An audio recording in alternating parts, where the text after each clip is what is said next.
નમસ્કાર મિત્રો, આજના વિડીયોમાં આજના સમાચારોમાં રેશન કાર્ડ ચોખાની ગુણવત્તામાં સુધારો, હવે મોબાઈલ રિચાર્જ થશે મોંઘું, પીએમ આવાસ યોજના, મકાનની ખરીદી પર 1.80 લાખ સહાય, આધાર કાર્ડ ધારકો 2 મોટી અપડેટ, ખાસ જાણો કૃષિ મંત્રી ખેડૂતો માટે 2 મોટા નિર્ણયો અને આગાહી 5 વિસ્તારમાં રેડ એલર્ટ વગેરે વિશેના સમાચારો વગેરે વિશેની માહિતી જે છે આપણે આજના વિડીયોમાં જોવાના છીએ.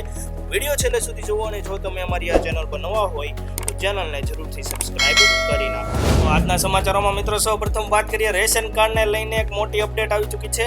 ચોખાની ગુણવત્તામાં સુધારો થશે, સરકાર તરફથી સૌથી મોટી અપડેટ રેશન કાર્ડને લઈને. તો કેન્દ્ર સરકારે પ્રધાનમંત્રી ગરીબ કલ્યાણ અન્ન યોજના અંતર્ગત મળતા ચોખાની ગુણવત્તામાં મોટો ફેરફાર કરવાનો નિર્ણય લીધો છે. જે મુજબ રાશનના જથ્થામાં કોઈ પણ ફેરફાર કરવામાં આવશે નહીં, પરંતુ હવે લોકોને પહેલા કરતાં સારી ગુણવત્તાના ચોખા મળશે. સરકારના આ નિર્ણયથી દેશના 80 કરોડથી વધુ લાભાર્થીઓને ફાયદો થશે. પીડીએસમાં મળતા એટલે કે પબ્લિક ડિસ્ટ્રીબ્યુશન સિસ્ટમની અંદર મળતા તમને જે ચોખા હશે એ ચોખામાં તૂટેલા દાણાની સંખ્યા ઓછી કરવામાં આવી છે, એવો નિર્ણય લીધો છે સરકારે. એટલે કે હવે જે તમારે તૂટેલા દાણા ચોખાની અંદર હોય તો એ જે છે હવે સંખ્યા ઓછી કરવામાં આવશે, એટલે કે તમને સારી એવી ગુણવત્તાના તમને ચોખા મળશે, જેનો સીધો ફાયદો એ પરિવારોને મળશે જે દર મહિને સરકાર દ્વારા વિતરિત રાશન પર નિર્ભર રહેતા હોય છે. કેન્દ્રની ખાદ્ય અને રાશન વિતરણ વ્યવસ્થાના મંત્રી પ્રહલાદ જોશી દ્વારા જે છે મળતી માહિતી મુજબ કેન્દ્રીય મંત્રીમંડળ દ્વારા ચોખાની ગુણવત્તા માટે નવા માનાંકોને મંજૂરી આપી છે, જેના અંતર્ગત ચોખાના તૂટેલા દાણાની સંખ્યા 25% જે હતી, એટલે કે અમુક પ્રમાણ હોય એની અંદર 25% ચોખા જે છે તૂટેલા દાણા હોય એ ચાલે, એ જે છે ઘટાડીને હવે જે છે 10% કરી દેવામાં આવી છે. એટલે કે હવે ચોખા માત્ર 10% તૂટેલા દાણાવાળા જ ચોખા જે છે માન્ય રાખવામાં આવશે. 25% જે તૂટેલા દાણાની જે સંખ્યા હતી એ ઘટાડીને 10% કરી દેવામાં આવી છે. એટલે કે ગુણવત્તાની અંદર સુધારો કરી દેવામાં આવ્યો છે. 30 વર્ષ પછી રાશનમાં મળતા અનાજના જે નિયમો છે એમાં જે છે બદલાવ કરવામાં આવ્યો છે, એવું સરકાર દ્વારા કહેવામાં આવ્યું છે, જેનાથી રેશન કાર્ડ ધારકોને સારી ગુણવત્તાનું રાશન મળશે. તો કેન્દ્ર સરકારનો સૌથી મોટો નિર્ણય રેશનમાં મળતા ચોખાને ગુણવત્તાને લઈ. બાદ મિત્રો આગળ વાત કરીએ તો હવે મોબાઈલ રિચાર્જ થશે મોંઘું. મોબાઈલ યુઝર્સને ઝટકો લાગે તેવા સમાચાર સામે આવી રહ્યા છે. ટેલિકોમ કંપનીઓ દ્વારા રિચાર્જ પ્લાન પર 15% જેટલો જે છે વધારો કરવામાં આવી રહ્યો છે, જેનાથી આમ જનતાના ખિસ્સા પર અસર પડશે. રિપોર્ટ મુજબ ટેલિકોમ કંપનીઓ ટેરિફમાં વધારો કરવા માટેની તૈયારીઓ કરી રહી છે. આવનાર 3 થી 4 મહિનાઓમાં 12 થી 15% જેટલો વધારો કરવામાં આવશે, એટલે કે મોબાઈલ રિચાર્જ પર ટેરિફ લગાવવામાં આવશે 12 થી 15% જેટલું. ટેલિકોમ કંપનીઓ જેવી કે જીઓ, એરટેલ હોય કે વીઆઈ હોય, મોબાઈલ રિચાર્જના ટેરિફમાં વધારો કરશે, જેથી આવનાર સમયમાં મોબાઈલ રિચાર્જ જે છે એ મોંઘું થશે, જેની સીધી અસર આમ જનતાના ખિસ્સા પર થશે. ત્યારબાદ મિત્રો વાત કરીએ પીએમ આવાસ યોજનાને લઈને. મકાનની ખરીદી પર 1,80,000ની સહાય. તમે ડાયરેક્ટલી મકાન ખરીદો તો એના પર જે છે 1,80,000ની સહાય પીએમ આવાસ યોજના અંતર્ગત જે છે મળવા પાત્ર રહેશે. પ્રધાનમંત્રી આવાસ યોજના 2.0 એટલે કે PMAYU એટલે કે અર્બન, ખાસ કરીને જે શહેરી વિસ્તાર છે તેના માટે હેઠળ તમે જે છે 25 લાખ સુધીની હોમ લોન મેળવી શકો છો, પરંતુ શરત એ છે કે પ્રોપર્ટી તમે જે ખરીદો છો, એટલે કે મકાન જે તમે ખરીદો છો અથવા તો મકાન તમે બનાવો છો તમારી પ્રોપર્ટી પર, તો એ પ્રોપર્ટી લોન લ્યો છો તો એની જે છે મહત્તમ કિંમત જે છે 35 લાખ, એટલે કે તમારી પ્રોપર્ટીની કિંમત 35 લાખની હોવી જોઈએ, અને જે તમે લોન લ્યો છો બેંકની અંદરથી એ જ છે 25 લાખની હોવી જોઈએ. તો આ જે છે મર્યાદા છે. તો એમાં જે છે સરકાર કઈ રીતે તમને સબસિડી આપશે એની મિત્રો વાત કરીએ તો સરકાર દ્વારા અપાતી 1,80,000ની સબસિડી તમારા લોન ખાતામાં, તો એ તમે 25 લાખની લોન લ્યો તો એમાં જે છે તમને 1,80,000ની જે છે સબસિડી મળવાપાત્ર રહેશે પીએમ આવાસ યોજના 2.0 અંતર્ગત. એ જે સબસિડી જે છે તમારા લોન ખાતામાં 5 સમાન વાર્ષિક હપ્તામાં જમા થશે, એટલે કે દર વર્ષે 36,000 સીધા જ તમારા બેંક એકાઉન્ટમાં ટ્રાન્સફર કરવામાં આવશે. તમારી લોનની મુદ્દલ રકમને ઘટાડશે. જે તમારી લોન હશે એની જે મુદ્દલ રકમ હશે એને ઘટાડશે. આ યોજનાનો લાભ માત્ર એવા લાભાર્થીને મળશે જેમાં પરિવારના કોઈ પણ સભ્ય, જેમાં પતિ પત્ની અને અપરિણિત બાળકોનો સમાવેશ થાય છે.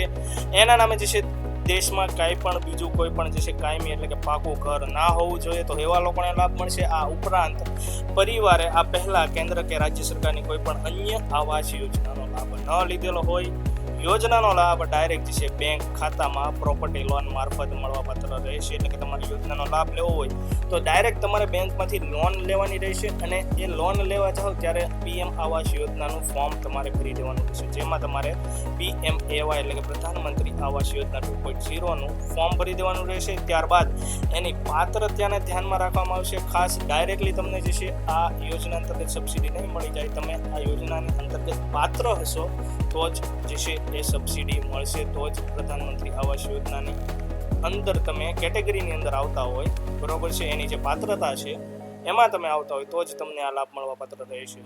અને આ યોજનાનું ફોર્મ તમારે ભરવું પડશે, બરોબર છે. તો તમે લોન લેવા જાઓ તો ત્યાં જ છે તમારે બેંકેથી જ આ યોજનાનું ફોર્મ ભરી દેવાનું છે. ત્યારબાદ તમને લોન મળ્યા બાદ યોજનાની મંજૂરી મળતા પ્રોપર્ટીની ખરીદી પર સબસિડી મળવાપાત્ર રહેશે, જે ડીબીટીના માધ્યમથી એટલે કે ડાયરેક્ટ બેનિફિટ ટ્રાન્સફરના માધ્યમથી તમારા ખાતામાં જમા કરી દેવામાં આવશે. ત્યારબાદ મિત્રો વાત કરીએ આધાર કાર્ડને લઈને. આધાર કાર્ડ ધારકો બે મોટી અપડેટ ખાસ જાણો. તો અહીંયા તમે જોઈ શકો છો એ પ્રમાણે અહીંયા તમને એક ફોટો જોવા મળશે. Mandatory biometric update in Aadhaar free of cost, બરોબર છે. તો મેન્ડેટરી બાયોમેટ્રિક અપડેટ છે ખાસ કરીને 5 થી 17 વર્ષના જે બાળકો હોય છે એના માટે જે બાયોમેટ્રિક અપડેટ હોય છે એ ફ્રી કરી દેવામાં આવ્યું છે. અહીંયા તમે જોઈ શકો છો MBU ઇઝ ફ્રી બિટવીન એજ 5 થી જે છે અહીંયા તમે જોઈ શકો છો 17 વર્ષ, એટલે કે 5 થી 17 વર્ષનું જે બાળક હોય છે એના માટે આ બાયોમેટ્રિક અપડેટને ફ્રી કરી દેવામાં આવ્યું છે. અહીંયા તમે તારીખ જોઈ શકો છો સ્ટીલ સપ્ટેમ્બર 30, 2026, બરોબર. તો 30 સપ્ટેમ્બર 2026 સુધી એને ફ્રી કરી દેવામાં આવ્યું છે. તો આ એક સૌથી મોટી અપડેટ. હવે તમારા બાળકનું બાયોમેટ્રિક અપડેટ ના કરાવ્યું હોય, 5 થી 17 વર્ષનું બાળક હોય તો એનું તમારે અપડેટેશન કરાવવું હોય તો એ તમે આધાર સેન્ટરથી જઈને ફ્રીમાં કરાવી શકશો. કોઈ પણ પ્રકારનો ચાર્જ તમારે ચૂકવવાનો રહેશે નહીં. તમારા નજીકના આધાર સેન્ટરે જઈને તમે ફ્રીમાં અપડેટ કરાવી શકો છો. એમાં જે ફિંગર આવતું હોય છે, આઈરિસ અપડેટ આવતું હોય છે, તો એ બધું અપડેટ તમે જે છે ફ્રીમાં કરાવી શકશો આધાર સેન્ટરે જઈને 30 સપ્ટેમ્બર 2026 સુધી. તો એ જે છે આધાર કાર્ડની એક સૌથી મોટી અપડેટ આધારની જે ઓફિશિયલ ઓથોરિટી છે UIDI તેના દ્વારા આપવામાં આવી છે. ત્યારબાદ મિત્રો બીજી વાત કરીએ તો માય આધાર એપને, જે આધાર કાર્ડની જે માય આધાર નામની જે એપ હતી એને જે છે ટોટલી હવે જે છે નાબૂદ કરી દેવામાં આવી છે, એટલે કે કાઢી નાખવામાં આવી છે. અહીંયા તમે જોઈ શકો છો every journey has a new chapter, my Aadhaar app is signing of, એટલે કે બંધ કરી દેવામાં આવી છે. અને એની જગ્યાએ મેં તમને આની આગળના વિડીયોની અંદર વાત કરી હતી કે આધાર કાર્ડ માટે નવી એપ્લિકેશન આવી ચૂકી છે. તો એ જે છે તમે પ્લે સ્ટોર પર જઈને આધાર એવું લખશો અથવા તો આધાર એપ એવું લખશો તો એ તમને નવી એપ્લિકેશન જોવા મળશે. અથવા તો ઓલરેડી તમારા મોબાઈલની અંદર જે છે હોય તો ત્યાંથી તમારે જે છે અપડેટ કરી દેવાની રહે છે, બરોબર છે. અને એની અંદર જે છે એવું કહેવામાં આવ્યું છે કે બધા જ ફીચર તમારા સિક્યુરિટીને લઈને અને બીજા પણ જે આધાર કાર્ડ ધારકો માટે જે સરળતા રહે કોઈ પણ પ્રોસેસ કરવાની હોય તો એ બધા જ ફીચર એ એપ્લિકેશનના અંદર જે છે અવેલેબલ રહે છે. અને ખાસ કરીને જે હાલમાં જે ઈમેલ એડ્રેસ અપડેટ કરવાની જે ફ્રી સુવિધા છે એ પણ એ આધાર કાર્ડની જે એપ નવી એપ જે આવી ચૂકી છે એમાં તમને મળી રહેશે. તો ખાસ કરીને જે આધાર નામની જે એપ્લિકેશન હતી એની જે સંપૂર્ણપણે આધાર કાર્ડ એટલે કે ઓથોરિટી જે UIDI છે એના દ્વારા જે છે સંપૂર્ણપણે નાબૂદ એટલે કે બંધ કરી દેવામાં આવી છે. ત્યારબાદ મિત્રો આગળ વાત કરીએ કૃષિ મંત્રી ખેડૂતો માટે 2 મોટા નિર્ણયો. Prevention of the black marketing and the maintenance of the supply of essential commodity act 1980 હેઠળ ગુનો નોંધનીય વેપારીઓને ડિટેન કરવાની શરૂઆત કરવામાં આવી છે. એટલે કે મુખ્યમંત્રી ભૂપેન્દ્ર પટેલના નેતૃત્વવાળી સરકારના સીધા આદેશ હેઠળ એટલે કે કૃષિ મંત્રીના સીધા આદેશ હેઠળ રાજ્યમાં ખાતર અને બિયારણના વેચાણમાં ગેરરીતિ તેમજ કાળાબજારી કરનારા વિક્રેતાઓ સામે હવે માત્ર લાયસન્સ રદ કરવા સુધીની જ નહીં પરંતુ સીધા જ જેલ ભેગા કરવાની સુવિધાની સખત કાયદાકીય કાર્યવાહી શરૂ કરી દેવામાં આવી છે. તો બીજી બાજુ ખેડૂતો માટે એક સૌથી મોટી અપડેટ ગુજરાતના ખેડૂતોને ખાસ હવે જે છે ખેડૂતો MSP પર જે છે મગનું વેચાણ કરી શકશે. ગુજરાતે 7 જુલાઈથી જે છે ગુજરાત સરકાર દ્વારા મગની ખરીદી શરૂ કરી દેવામાં આવી છે MSP પર, એટલે કે મિનિમમ સપોર્ટ પ્રાઇસ પર. તો ખેડૂતો મગનું વેચાણ કરી શકે છે સરકારને. વાત કરીએ મિત્રો આ ખાતર અને બિયારણની, તો હાલમાં જે છે ગુજરાતની અંદર જે છે ખાતર અને બિયારણ જે છે એ જે ડીલરો હોય છે એના દ્વારા જે છે ડુપ્લિકેટ જે છે આપી દેવામાં આવતો હોય છે, જેના કારણે જે આ ખેડૂતો હોય છે એનું જે છે આખા પાકને એવું બગડી જતું હોય છે. તો એના કારણે જે છે સરકાર આ નવો નિયમ લાવી, એટલે કે જે કૃષિ મંત્રીએ આ જે છે મોટો નિર્ણય લીધો છે.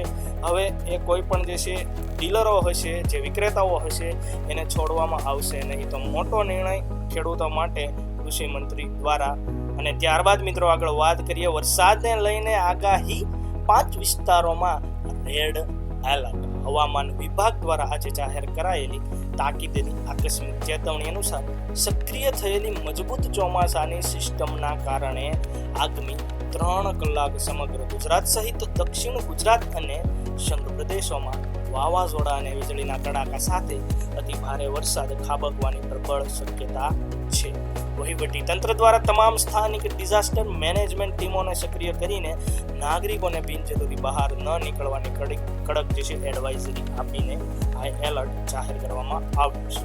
હવામાન વિભાગની કટોકટીની આગાહી અનુસાર ખાસ કરીને દક્ષિણ ગુજરાત અને તેને અડીને આવેલા કેન્દ્ર શાસિત પ્રદેશો માટે આગામી સમય અત્યંત નાજુક માનવામાં આવી રહ્યો છે. તીવ્ર મોસમી દબાણના કારણે નવસારી, વલસાડ, ભાવનગર તેમજ સંઘ પ્રદેશ, દમણ અને દાદરા નગર હવેલી સહિત કુલ 5 વિસ્તાર માટે રેડ એલર્ટ જાહેર કરાયું છે. આ વિસ્તારોમાં આગામી 3 કલાકમાં જળબંબોળ સ્થિતિ સર્જાય તેવો અત્યંત ધોધમાર વરસાદ તૂટી પડવાની પ્રબળ આશંકા છે. દક્ષિણ ગુજરાતના સરહદી વિસ્તારો માટે આ સમયગાળો સૌથી વધુ ગંભીર ગણવામાં આવ્યો છે. બીજી તરફ ચોમાસા અને મધ્ય ગુજરાતના વિસ્તારોમાં પણ મેઘરાજાએ જોર પકડ્યું છે. આગામી 3 કલાક માટે ગીર સોમનાથ, અમરેલી, ભરૂચ, નર્મદા, દીવ સહિતના 4 મુખ્ય જિલ્લાઓ અને કેન્દ્ર શાસિત પ્રદેશોમાં પણ વરસાદનું ઓરેન્જ એલર્ટ આપવામાં આવ્યું છે, જે દર્શાવે છે કે ત્યાં પણ ભારેથી અતિ ભારે વરસાદની સંપૂર્ણ સંભાવના છે. તો મિત્રો આજના સમાચારોમાં, આજના વિડીયોમાં બસ આટલું જ. આશા રાખું છું કે તમને સમાચારોમાં આપવામાં આવેલ માહિતી, આ સમાચારો જે છે તમને પસંદ આવ્યા છે. તો વિડીયોને જરૂરથી એક લાઇક કરી દેજો. અમારી આ ચેનલ પર નવા હોય તો ચેનલને સબસ્ક્રાઇબ કરી તમારા મિત્રો અને પરિવારજનોની અંદર આ માહિતીને શેર કરી દેજો.